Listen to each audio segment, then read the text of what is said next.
Hi guys, I'm Desi and this is Bridging the Realm.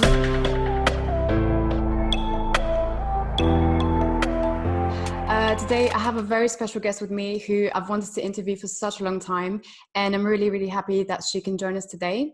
Her name is Mandy Preece and she is a soul midwife and a tutor at the Soul Midwives School.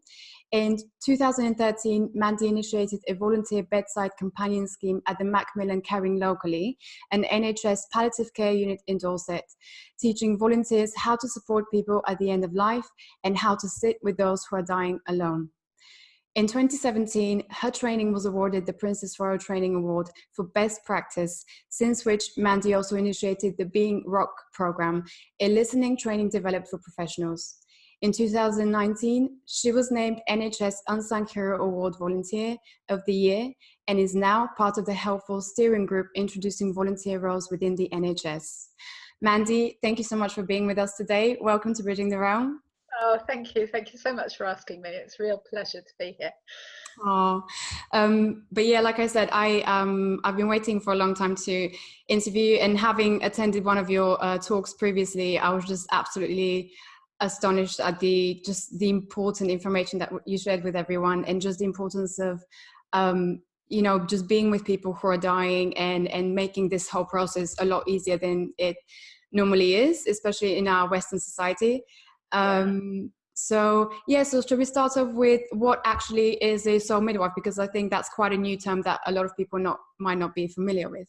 Yeah, so soul midwife is really a holistic end-of-life companion, and the idea is that you sort of midwife someone through the stages of dying as you would perhaps midwife somebody if they were having a baby and going through the stages of birth. So we're there to soften the edges, maybe, to provide holistic support.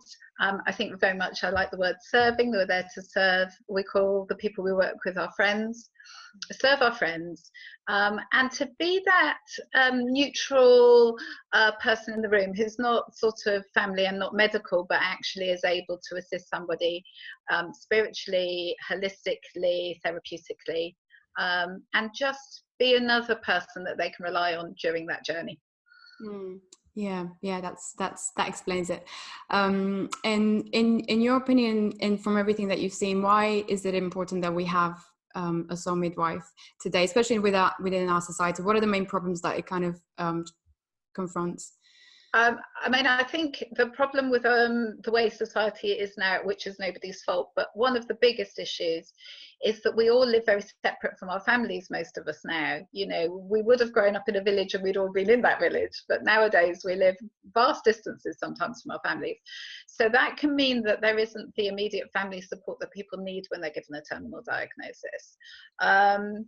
Then the other difficulty, I think, for many families is just busyness of life. You know, it's really hard to fit in caring for your children and your family, as well as maybe an elderly relative, especially if that elderly relative has particular needs that are quite challenging, like dementia. So I think the soul midwife can come in, who's somebody who's very familiar with the end of life process, who has been there many times before, who knows what death looks like, and can support the family around the bedside or beforehand, and asking all those tricky questions about death and dying that maybe they're a bit embarrassed to ask, but we're okay with that. We're used to sitting and listening to someone and ask questions about funerals, or, you know, can I choose to die outside, or what would an ideal death look like for me if I had the choice? Where would I like to be? You know, people have quite strong opinions if you ask them about what the perfect death would be, and we can't guarantee that death would occur. You know, I'd like to die outside. I'd love to die outside. Can't guarantee that that'll ever happen, but at least my family know that would be my preference if it was achievable. So, wow, that's really good. You've actually managed to talk about these things that most families avoid completely talking about. Yeah, I would say the biggest advice I've got to anyone listening to that is, can we be brave enough to open that conversation within our family and to actually talk about it? Because it is so important, because none of us know when our time is up. And I think it's really important to say to your family, not just talk about the funeral, but actually what would be your choices if you had you knew that suddenly you were very ill, what would be your choices around death? What music would you like? I mean, I think it's easier for me to say what I don't want. I don't want to die with the television on under a fluorescent strip light. That would be my worst death. Okay, well, for you, I can understand why, but why would you? Can you explain more to the audience what your reasons are for that? What I would like is for, even if I'm in hospital, and I've got nothing against hospital, because maybe I will need all of those needs. And oh my goodness, you know, working in the NHS, you realise how amazing the NHS is, and we're very lucky to have it. Yeah, totally. But if I was to die in hospital, then I would want somebody to make my bed space more unique to me. So I don't want the telly on. I would prefer sounds of wildlife or something natural. Yeah. And I would like subdued lighting if I'm dying, rather than very bright lights. And my top choice would be, I want everybody that loves me to feel able to, if they can, visit me and just talk about what a nutter I am. Because I want to go out listening to people talking about life. That's how I'd like to die. Yeah. So I think for people to be brave about saying what they would like, and also for their families to be brave and try and achieve that for them. You know, I've seen amazing things where families have been really brave and created Christmas in July around the bed, because that person who was dying's favorite thing was Christmas. Oh wow. That's really, that's so important, isn't it? And yeah, I mean, although often, people don't really speak about it, I've found from everything I've kind of seen and heard, the people who do, and they've become okay with just this idea that they are going to die. And there's kind of like this peace, isn't there? There's this like acceptance of, okay, this is what's happening. There's no point of fighting against it. It's just about, how do we make it better? Yeah. How do we make it better for the person in the bed? And also, how do we make it better for the family around the bed as well? You know, because I think that's a big part of our job, is if you have somebody in the room that's used to everything, so when something happens that you're not quite sure about, they can say, okay, this is normal, this is part of it, and it's okay, we can all sit here and work through. You know, there commonly will be a stage when people are dying, when people get quite anxious or agitated in the bed, and it's a common stage that everybody goes through. But if you've not seen that before, that can be quite worrying. It can seem like maybe they're in pain, and often it isn't pain, it's just this little moment of agitation that happens. So tell me about the difference between doing for and being with, just being present with. Yeah, that was a big learning curve for me, because as a volunteer, I was going in and sitting as a volunteer soul midwife and thinking, well, I'm not professional staff, so as a volunteer I really have to find what my role is, and my role, I realized, was being, and that meant that I could be of service, which meant maybe I'm listening and sitting with somebody who's really struggling with something, or maybe I'm sitting and holding a hand while somebody dies on their own, or maybe I'm just cleaning their tabletop, or finding their glasses, or getting the TV remote to work, and all of them are equally important. And it took me a long while to realize that being alongside someone is enabling them to be where they are, and you accepting that. So if somebody today doesn't want to eat, then we have to be really brave and think, rather than do and try and get them to eat, is to have that moment of acceptance and say, okay, you don't feel very hungry today. Is there any little tidbits that you fancy I can go and get for you? But if there isn't, can I sit there and accept and be alongside you anyway, without having that agenda that I have to do something? Because I think we live in a very do-it society, and end of life isn't one of those things that we can fix. The medical staff can make things so much better. They are in that doing role, you know, getting pain onto the pain relief. And so midwives can make things better in terms of holistic techniques.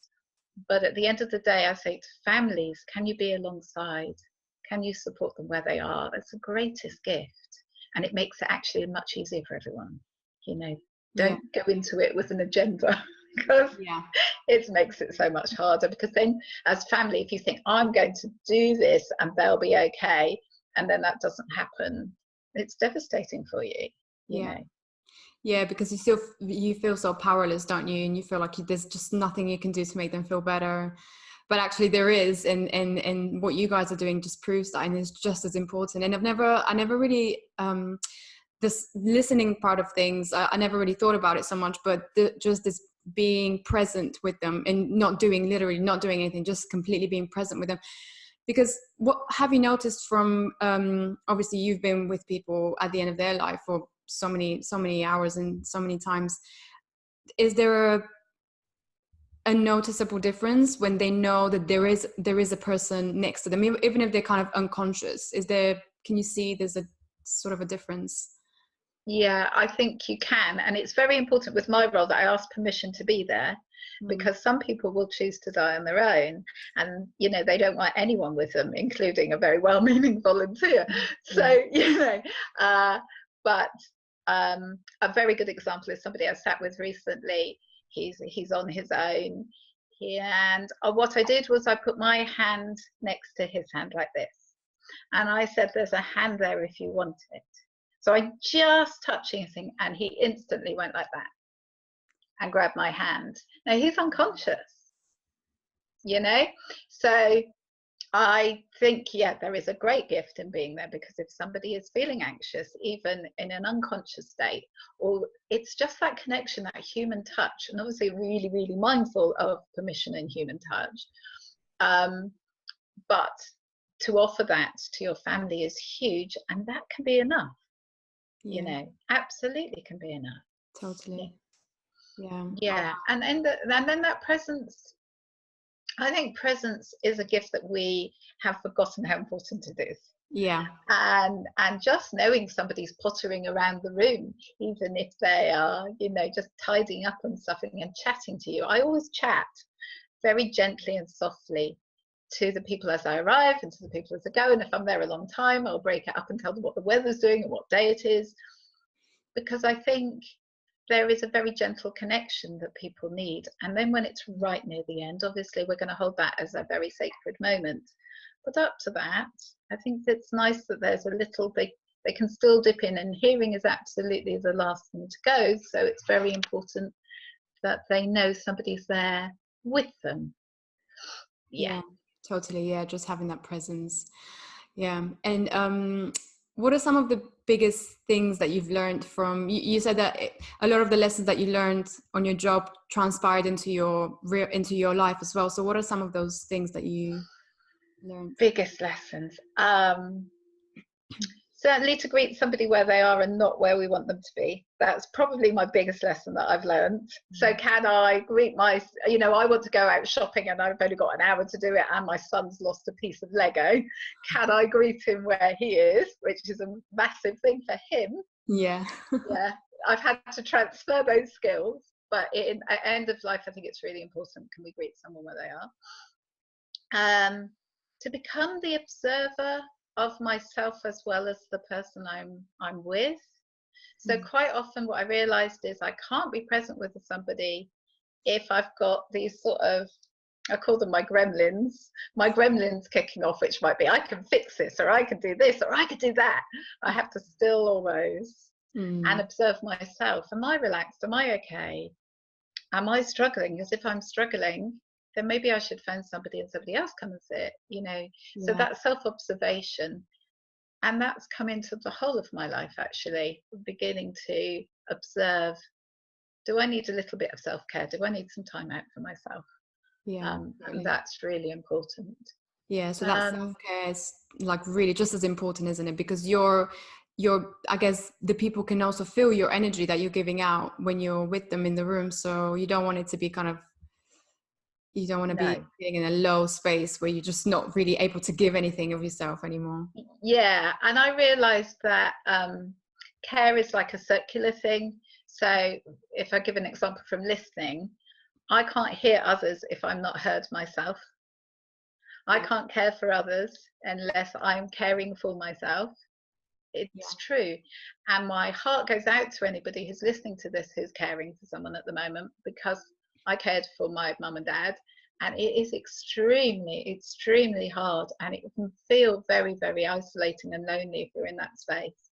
So can I please say to any of the people listening, reach out, ask for people to support you in any way they can. Ask, if somebody says, is there anything I can do, give them something. Say, yes, I'd really like it if you could make a dinner and a pudding and bring it round for me tomorrow. Ask. Because I think what we do is we don't want to be a burden to anybody, but if somebody's asked you, can I do something, say, yes please, could you walk the dog? Ask. Yeah, it's okay. Yeah, totally. Yeah, we all think that these just superheroes and we can do everything by ourselves, by ourselves, and then we just get to a point where, oh, actually I feel burnt out. I completely burnt out. Yeah, and that's really sad if that burnout happens like a month before their loved one dies, because then their loved one might they just feel that they're not caring as well as they would have cared. So yeah, you need somebody said something really, really good, a guy called Dr. Bill Webster, who does grief, I think it's called griefjourney.com, check him out, he's really good. But he said carers don't burn out because they care, they burn out because they don't replenish themselves. That makes sense. That makes sense, doesn't it? Yeah. It is. It always is this like, is my cup full or empty? And if it's empty, how do I replenish it? How do I make it full again? Yeah. And what about your story? How did you get into this field? So my dad had probably what I would describe as a good death, in terms of, obviously it was very, very hard for me, but now looking back, I see that his death was quite peaceful and beautiful. So he died in hospital, and then a year and a half later my mum died of stomach and pancreatic cancer, and she asked to die at home, so I nursed her at home. I moved in with her. And that was really, really hard. It was really, spiritually she was very sound, but it was a real journey. She didn't want to have pain relief, so it was really hard watching her struggle with that cancer and choosing to just take paracetamol for a long time. It was really hard. But I realized what a great teacher she was for me moving on. And then one of my best friends also got cancer. Her son was 1 when she was diagnosed and 4 when she died. So it was really, really tragic. But those 3 deaths transformed the way I thought about death, because I was thinking, what if somebody's dying on their own? Well, what if they have no one? That's really... Yeah, totally. So I had a career break. I was a legal editor. I used to edit law books for a living. So I had a career break, had my son. And then when I was going back, I thought, that thought, what if people are dying on their own, would not leave me. So I, out of the blue, Soul Midwives and Felicity Warner, who, the founder of Soul Midwives, has been completely inspirational to so many people in the UK of setting up this idea that we can support people at end of life. Went on her training and then started volunteering on the ward, and then admitted that I'd done the training and asked if I could go and sit with people who were dying on their own, and eventually they agreed and gave me a pilot, and I piloted it for a year. Yeah. Oh wow, that's incredible. Yeah. I think out of all the things, I guess at the end of your life, when you're looking back on your life and you think, because I guess probably in a way people might do this life review of, what have I done in my life that I'm proud of? I mean, this is definitely one of the top things that has to makes the list, because you're doing so much for people, right? You're helping. It's most important, literally it's the most important time in your life.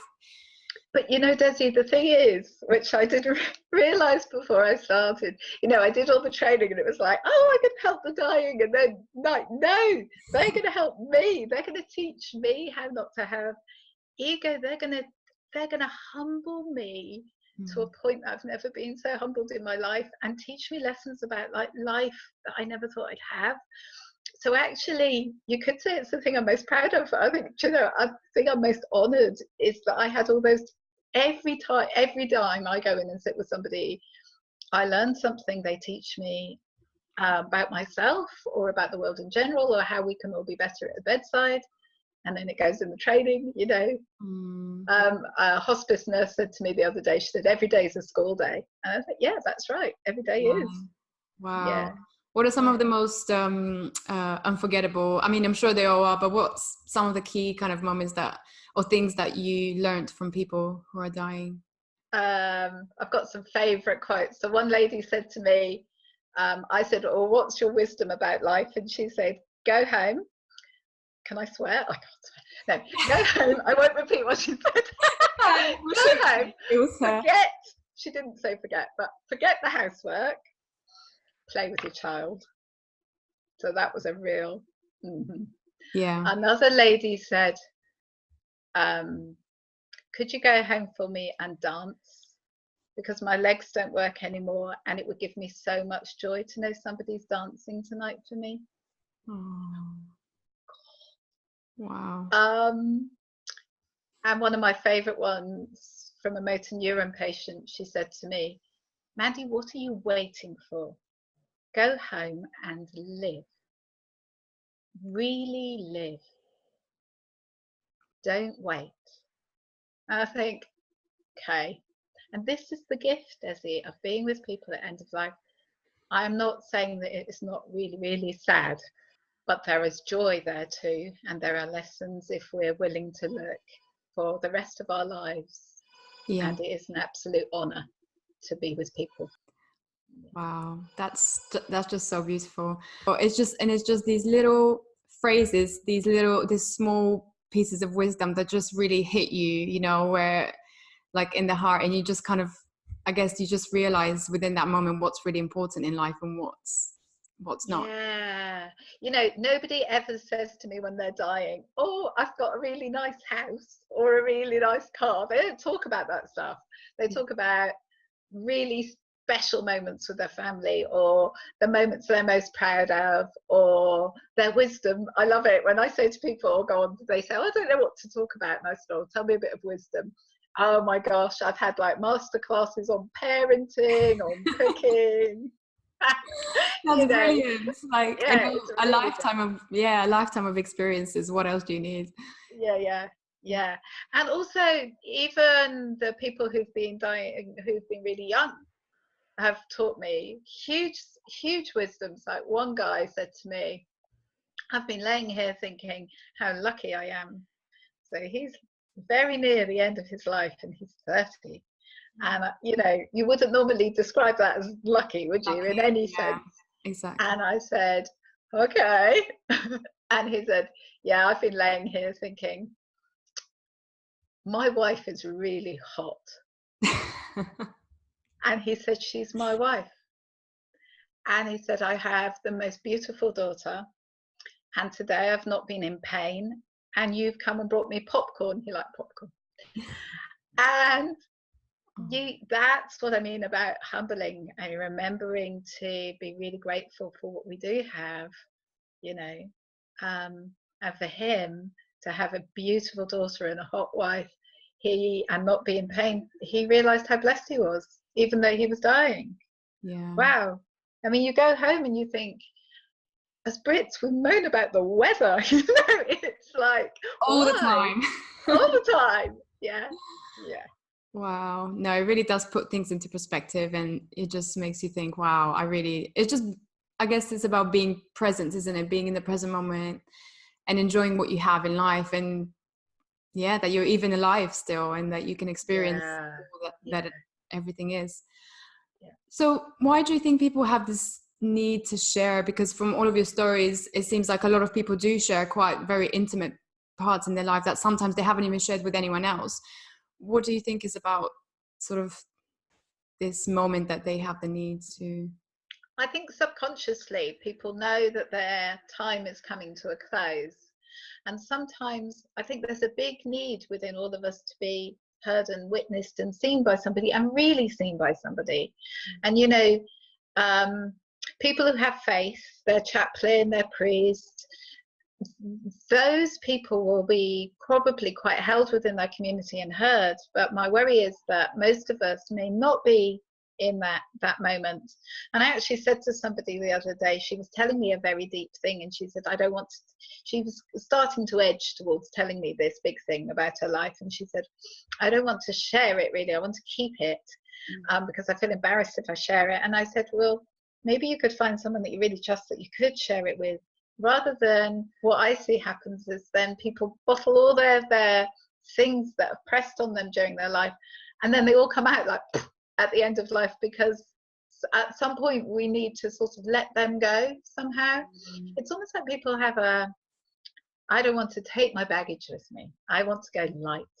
Yeah. So if somebody can hear me and I can share that, and I know people talk about like this idea of deathbed confession, but it isn't so much that. It's more like, I have joys or I have sadnesses that I want to share with somebody so that they are heard and remembered, and that was my story, but now I can move on because I've told someone my story.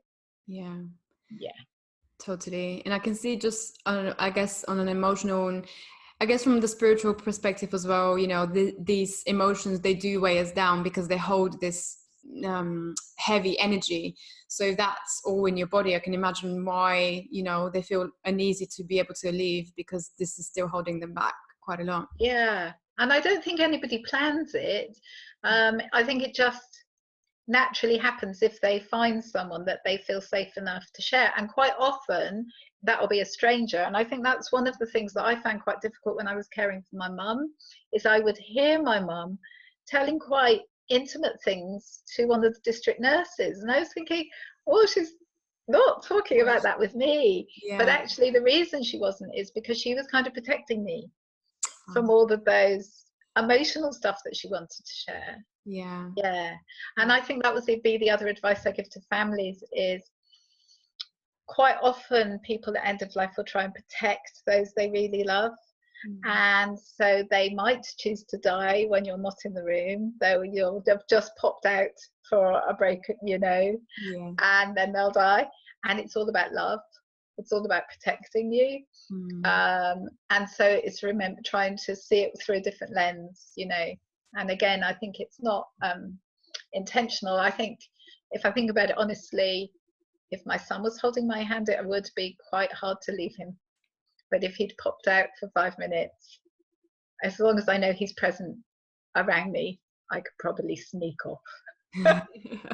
Yeah, no, totally. I've heard this story quite a few times, and people have mentioned before, then they'll die just at that moment when someone leaves the room, and they kind of just like, oh, okay, now I can die in peace. Or they'll wait for someone to come, or it'll be a particular day, or I guess that it just totally depends on the person, isn't it, and how they wish to die and to go away. But what about the spiritual aspects of it? Because I know this Soul Midwifery, you know, blends in quite a few different aspects of caring for someone at the end of life. So what are some of these, and why are they important? So in terms of spiritual support, we work from a non-denominational point of view. So we will support anybody's beliefs, and we will do our absolute utmost to be led by them and supported by them of exactly what they want, and then bring in that. And if we can't, then we'll find someone who can. I love Google. I have actually sat at a patient's bed who was Thai Buddhist, and me and our husband were thinking, well, we don't know what a Thai Buddhist would need right at the end of life. So we were Googling and actually found someone in London who could come and give us all that support. So but you know, it's really, really important that somebody spiritually gets supported for what they want. And also I think to know how we can hold space for someone. So if they want to have a room filled with fairy lights and music, and then somebody sitting quietly and holding, you know, energetic space, then we can do that. And if they want the whole family around the bed eating Chinese takeaway because that's what's normal for them, we can do that. You know, there's a vast array. And it depends on your family, doesn't it? And I think, again, it's trying to greet the person in the bed. What would they want? It's important we start talking about it. Tell your family, what do you want? What would be your ideal things? Really important. Definitely. And then put it on your computer as a separate window. My final wish is, don't give it to your solicitor or your attorney, because they'll read the will after you've gone. Too late. After you've died. Too late. Too late. You want it. As somebody has the password to your computer, it's on your computer. That's Yeah. actually a really good advice and so practical. Yeah. And you wouldn't really think to do that, but I guess it's just one of those things that it will make life for you and your family so much easier if you did. Yeah, definitely. Yes. Yeah. Yeah. And what are some of the kind of stranger things that you've seen? Because I remember you mentioned something about feeling like the person was leaving their body and coming back. Oh yeah, so that's quite common. So when somebody is right at the last sort of 2 weeks of life, maybe they tend to be quite pale and mostly unconscious and it's all very much quieter energy. And people, I think people breathing out of life, and that breath can be very challenging, but they are breathing out of life. And that would be the other top tip I would give to families, is the breathing sounds really, really hard. But actually somebody in that stage tends to be in such deeply unconscious that it's not really, really hard for them. So if you look at the face is such a good indicator. Are they in pain or discomfort? If their face doesn't look like they're in pain and discomfort, they're probably okay. It's more challenging listening to that breathing than it is, I think, them experiencing that breathing, if that makes sense. Mm-hmm. But yes, sometimes when you visit people in that stage, it can feel like they're not really there. It's the weirdest thing. And then you'll go back and visit them the next day and they really are there. And it's almost like there's some in and out of body thing going on, which a lot of people talk about with near-death experience. It's very common. So it is a strange thing. I think it depends how sensitive you are that you might feel that. I think and it's not stuff we talk about. We don't talk about those things. And the other thing that's really common is that people will start saying they can see things. That's really common quite a lot. Have you seen people kind of start communicating with something that's not there? My mum told me she could see somebody standing in the corner of the room with white wings and armor on. So I said to her, "Isn't that Archangel Michael?" And she just looked at me and she said, "I don't believe in angels." And I was like, "Well, you have one in your sunlight." It's like weird. But yeah, it's really common. People will say they can see somebody who's passed over that's waiting for them, or a pet that's previously deceased is sitting on the end of their bed, or they'll be reaching out, this sort of grabbing. Yeah, really common. Wow. So would you say that's kind of, in a way, proof of that there is life after death? Would you? Gosh, I hope so.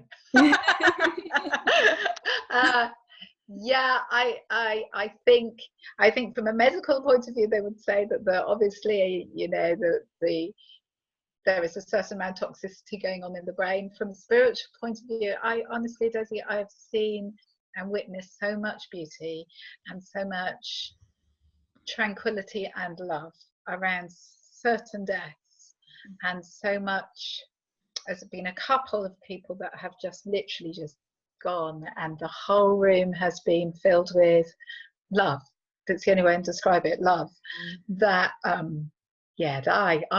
personally believe there is something else. Absolutely. We go to a place that is full of love, and that's my experience.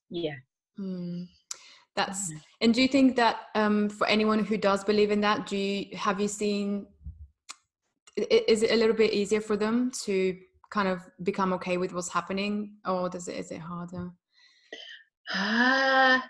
Mostly, I think if you have faith and belief, it can be easier in some respects. However, sometimes it's challenging, because sometimes people will say things like, "Oh, I did something wrong, and I wonder how God will feel about that." So sometimes it's a bit of a double-edged sword. Exactly, yeah. And some people, I've sat with people who have still had the most spiritual, beautiful death, and they don't believe that anything's going to happen afterwards. But they absolutely don't believe that. But the death has been amazing. The energy's still been there. They've been really okay. So, I have to remind myself to keep an open mind, so that I always support somebody where they are. Yeah, Yeah. no, definitely. That's just such an important. And where do you see this going with the soul midwifery? Where would you like to take it? I think Felicity has big plans for it to be something that gets embedded in communities. I think community is where it's at now, really. We have lots of projects going on in NHS and hospices with using volunteers very actively, but I think soul midwifery now, we need to re-engage with the women that we and the men that we would have used to have had in our communities, who would have been the ones we call when we need them. And I can remember a couple of instances in my village where I've been asked to support somebody, and that's the moments when I've thought, okay, I am a soul midwife now, because somebody has asked through a friend of a friend, Yeah, can you come and support? And that's when okay, there is there is a need for this role. there's a need for that. They know they might not want to talk to you too much afterwards for a while, because you were the person that was there in the bit that Yeah, they're remembering the whole of their loved one's life, and you represent that tiny bit that was really, really hard. yeah, So you have to understand that. But I think embed it in community is where it's at. Can we all go back into the bosom of our community and have those people who are willing to support anyone through tricky times? yeah, totally. And there's so many cultures around the world who, integrate this, like the Buddhist culture. They do a lot of prayers beforehand, and they call it, I think, guiding the soul and things like that. And yeah, there's just cultures all over the world, and from everything that I've seen and kind of researched, deaths there are, they just seem like they're a lot more peaceful. I mean, of course, you can't generalize with all of them, but it seems that people are kind of just this preparation and just getting into the state of, okay, I'm going to die, but I have all of these people around me, and they're praying for me, and they're, doing all these chantings around me, which is just beautiful. And I remember at the very lecture that, I was with you, and at the end of the lecture, you got everyone to just make this sound, like just close their eyes and make the sound. And that was just the most beautiful thing. And then at the end you said, now imagine, everyone around you singing this on your deathbed. And it was just Yeah. incredible. So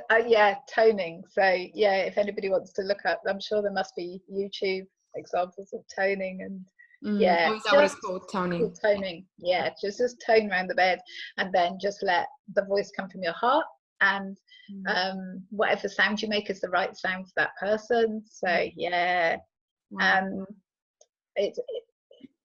I think it's about us being able to bring soul midwifery. It's bringing that loved one, that friend, into the bosom of your heart and your family, and thinking, let's work together as a team. How can we make the best transition for this person? Yeah, How can we support that? yeah, Yeah. totally. That's really the best. So what is there any sort of practical thing? I know you spoke about the square breathing. Can you explain that a little bit for people? Yeah, I think actually square breathing, so it's a yogic idea of square breathing, where you breathe around a square. Really, really good for breathlessness at any time of life, actually. So really good for panic attacks. It's a great skill for everybody to learn. It's a really good skill for all the carers to learn, because I tell you what, you get tense as a carer, and if you're going to be present and support, then sometimes breathing's really tricky. But also it can really help with anybody who's breathless, to help regulate their breath. So what you do is you find a square in a room. There's normally always a square or a rectangle in a room, and then you just breathe around it. And the idea is you breathe in for the top of your square, and then you hold it as you go down.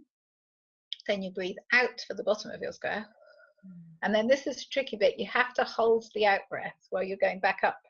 So it goes.